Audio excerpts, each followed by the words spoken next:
ज्या पद्धतीनं कॉक्रोच जनता पार्टीच्या वतीनं काल आंदोलन करण्यात आलेलं होतं दिल्लीमध्ये, त्यानंतर वेगवेगळ्या पद्धतीनं टीका आंदोलनकर्त्यांवरती केली जाताना बघायला मिळते। सदाभाऊ खोतांनी जी टीका केलेली आहे आंदोलकांवरती, त्याबद्दल नेमकं ज्या आंदोलनासाठी आलेल्या मराठी पोरांना काय वाटतं आपण त्यांच्याशी जाणून घेणार आहोत। हे महाराष्ट्रातनं सगळे आलेले आहेत। आतंकवादी म्हणलेलं आहे सदाभाऊ खोत यांनी काल आंदोलन करण्याला। तुम्ही स्वतः आंदोलनामध्ये सहभागी होता। नाही, सरकार आता आतंकवादी बनायचं कोणाला शिल्लक राहिले आहे। जे सरकारच्या विरोधात बोलतात, आंदोलन करतात, त्या सगळ्यांना सरकार आतंकवादी बनत आहे। आज काल जी तरुण मुलं ही सगळी होती, ही ग्रामीण भागातील मुलं होती, देशभरातून आलेली मुलं होती। ती अत्यंत शिक्षणाच्या मुद्द्यासाठी लढणारी पोरं होती। तर त्यांना तुम्ही जर आतंकवादी म्हणत असेल, दहशतवादी म्हणत असेल, तर तुम्ही फक्त देशभक्त, तुमचा जो पक्ष आहे भारतीय जनता पार्टी, तर तोच तुम्हाला देशभक्त दिसतो आणि बाकी तुम्हाला असं वाटतं की या देशातले सगळे लोक देशद्रोही। तर सदाभाऊंना सर्टिफिकेट वाटायची गरज नाही। जो माणूस या देशातल्या तरुणांना देशद्रोही आतंकवादी म्हणतो, त्या आमदाराची लायकीसुद्धा नाही या देशातल्या तरुणांना दहशतवादी। अशा आमदाराला लोकांनी विचारलं पाहिजे आणि यांना रस्त्यावरती विचारलं पाहिजे की बाबा तुम्हाला जर आम्ही आतंकवादी दहशतवादी दिसत आहे, मत घेताना लाज वाटली नाही का सदाभाऊंना या सगळ्या ह्याच्यामध्ये? तर हे अत्यंत चुकीचं आहे। तुम्ही जर आतंकवादी दहशतवादी म्हणत असेल तर तुम्हाला या देशातली लोक त्याच पद्धतीची उत्तरं देतील। आपण जर सदाभाऊ म्हणतायत की लोकशाही मार्गाने या आतंकवाद्यांना उत्तर दिलं पाहिजे सरकारनं आणि धर्मेंद्र प्रधानांचा राजीनामा घेतला नाही पाहिजे, ही त्यांची ठाम भूमिका असल्याचं बघायला मिळतं। सदाभाऊ तुम्हाला थोडीशी आहे ना लाज वाटली पाहिजे। काल जे मुलं देशभरातून मुलं आले, जे लोकशाही मार्गाने शांततेने 4 वाजेपर्यंत जर आंदोलन करत होते, जर आतंकवादी असते तर यांनी सकाळी 9लाच बॅरिकेड तोडून आंदोलन ह्या संसद भवनावर गेलं होतं। लोकशाही मार्गाने 4 वाजेपर्यंत तिथं बसून राहिले। शेवटी त्यांनी ते बॅरिकेड हटवले नाही आणि शांततेने पोलिसांनी त्याच्यावर लाठीचार्ज केला। अहो, यांना हिंदू मुस्लिम सोडताय, यांना काहीच दिसत नाही। जे सरकारच्या विरोधात जे बोलतील त्यांना आतंकवादी नक्षलवादी हे सोडून यांनी काय केलं? यांना महाराष्ट्रात देवेंद्रानं, देशात नरेंद्र हे सोडून यांना काय येतं?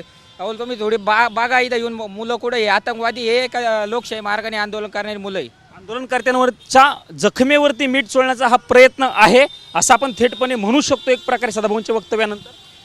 बघा, मीठ चोळणे ह्या सगळ्या गोष्टीकडे जेव्हा विचार करतो, सगळ्यात पहिला मुद्दा तुमचा असा होता की लोकशाहीच्या मार्गाने उत्तर द्या। लोकशाहीच्या मार्गाने उत्तर कोण देणार आहेत आणि लोकशाही म्हणजे काय? लोकशाहीची डेफिनेशन तुम्हाला माहिती आहे का? लोकांनी लोकांसाठी चालवून घेतलेली शाही म्हणजे लोकशाही राजकारण, या पद्धतीने आपल्याला अब्राहम लिंकन सांगतो। परंतु तुम्ही BJP वाले लोक आपल्या 10-15 पिढ्या सुखी श्रीमंत करून चालवण्यासाठी शाही म्हणजे लोकशाही एवढंच तुम्ही लोकशाहीची व्याख्या करून ठेवले। अरे, आमच्या हातात एका हातात पुस्तक होतं काल आणि दुसऱ्या हातात गुलाबाचं फूल होतं। दुसरं काय होतं आमच्या हातात? आणि तुमच्या पोलिसांच्या हातात एका हातात लाठीकाठी होते आणि दुसऱ्या हातात बंदूक रायफल होता। याला तुम्ही लोकशाही म्हणता? कुठल्या पद्धतीने तुम्ही लोकशाहीचं उत्तर देणार आहेत? आम्ही लक्षात घेतलं पाहिजे, आमच्या मुखामध्ये डॉक्टर बाबासाहेब आंबेडकरांचं नाव आहे, आमच्या मुखामध्ये महात्मा गांधीजींचं नाव आहे। आम्ही अहिंसाही पेरतो आणि आम्ही लोकशाही पेरतो आणि खऱ्या अर्थाने शांती आणि क्रांतीची भूमिका आम्ही घेतो आणि म्हणूनच आम्ही लाठीपाठी मरत नाही आणि आम्ही कोणाला मारण्याचा प्रयत्न करत नाही, परंतु तुम्ही आम्हाला जीवे मारतायत। कितीतरी विद्यार्थ्यांचा कुठल्या पद्धतीने लाशा पडल्यासारखे तुम्ही उचलून येत आहेत,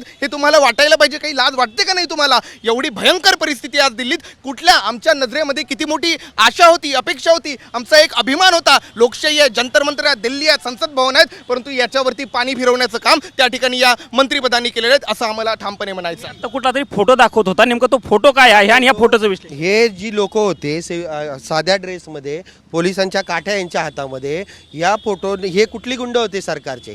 हे गुंड सरकारने लक्षात घेतले पाहिजे की हा फोटो बघा तुम्ही, हा बाजूचा फोटो बघा, हां, की हे अत्यंत वाईट पद्धतीने की या लोकांची चौकशी करणार नाही। हे तर डायरेक्ट सरकारचे गुंड होते याच्यामध्ये, तर याची चौकशी करायची नाही। सदाभाऊंना विचारा, हे आतंकवादी होते की नाही इथे बसले? तुमची पुढची भूमिका काय असणार या सगळ्यांना? नाही, धर्मेंद्र प्रधानांचा राजीनामा झाल्याशिवाय हे आंदोलन थांबणार नाही। देश पातळीवरती आंदोलन चालू आहे, याच्यामध्ये घराघरामध्ये हे आंदोलन पोहोचले आहे। आज तुम्ही ज्यांना दहशतवादी आतंकवादी म्हणता, ते उद्या या देशामध्ये सरकार पलटी करणार आहे, हे सदाभाऊंनी लक्षात घेतलं पाहिजे। सत्तेचा माज येऊ देऊ नका, सत्तेचा कुणी ताम्रपट घेऊन नाही आलेला। तुम्ही हिटलरशाहीचा जो सगळा अजेंडा चालवत आहे तो जास्त दिवस चालणार नाही। या देशातली जनता लोकशाही मार्गाने तुम्हाला धडा शिकवल्याशिवाय राहू शकत नाही। सदाभाऊ, शेवटचा प्रश्न विचारतो, तुमच्या संघटनेच्या वतीनं सदाभाऊंच्या या वक्तव्याचा काही निषेध केला जाणार आहे का? महाराष्ट्रात तुम्ही आंदोलनं वगैरे असं काही करणार आहात? अर्थात सगळीकडे सदाभाऊंच्या या वक्तव्याचा निषेध केला जाईल. अशा प्रकारे एखादा लोकप्रतिनिधी संविधानाची शपथ घेऊन जर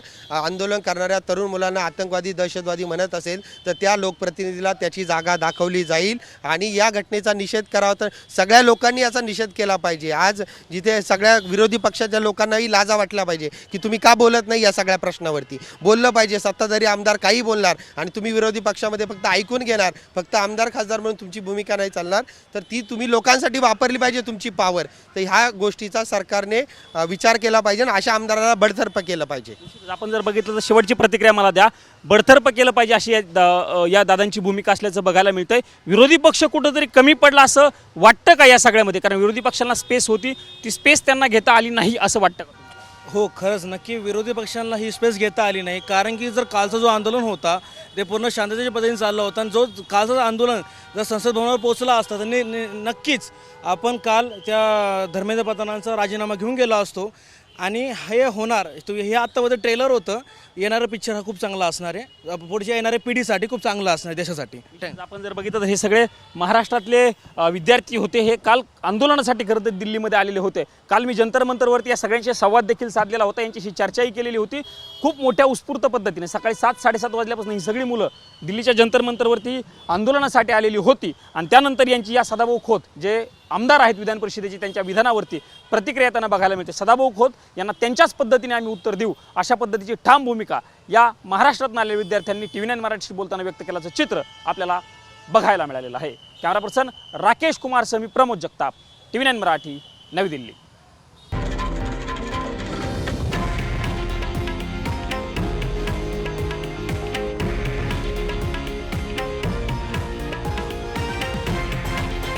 हे आहे देशातील नंबर 1 न्यूज नेटवर्क आणि आपण पाहत आहात TV9 मराठी, एकमेव.